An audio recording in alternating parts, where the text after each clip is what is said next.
Hi everyone, welcome back to MT Chai channel. In today's video, I will show you how to do response validation in Google Form. Response validation allows you to set up some rules that your respondent need to follow as they fill out your form. I will explain the process of doing the response validation for the email address in detail using two examples. So let's dive into the video quickly. Okay, example 1. In example 1, I will show you how to get a valid email address from your respondent for a short answer question.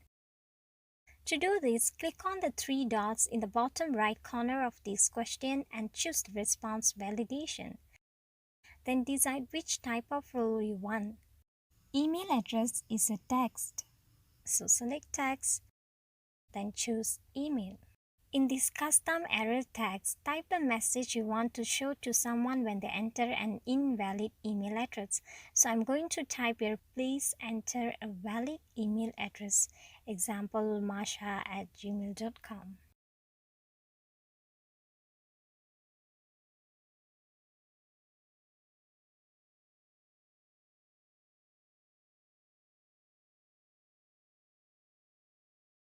Make sure you have clicked the required button to avoid the respondent from skipping this question. Now let's fill out the form. Click on preview, name MT Chai, enter your email address. I'm going to type in random words and numbers here. See, it's showing please enter a valid email address. And let's see what happens when I enter a valid email address. It's accepted and the form is successfully submitted. Now we will take a look at example 2. Click the three dots here. Tick response validation. Select text. Then choose contains. You can use this option when you want a specific email address from your university, school, company, or other email accounts. This option helps you avoid misspellings of the email address. For example, I want students to submit this form using their student email address, which ends with @mtchai.edu.my. But if they enter an email address that does not end with @mtchai.edu.my or misspell this email address, they cannot submit the form. Let's preview the form now. Tap on the eye icon, name MT Chai,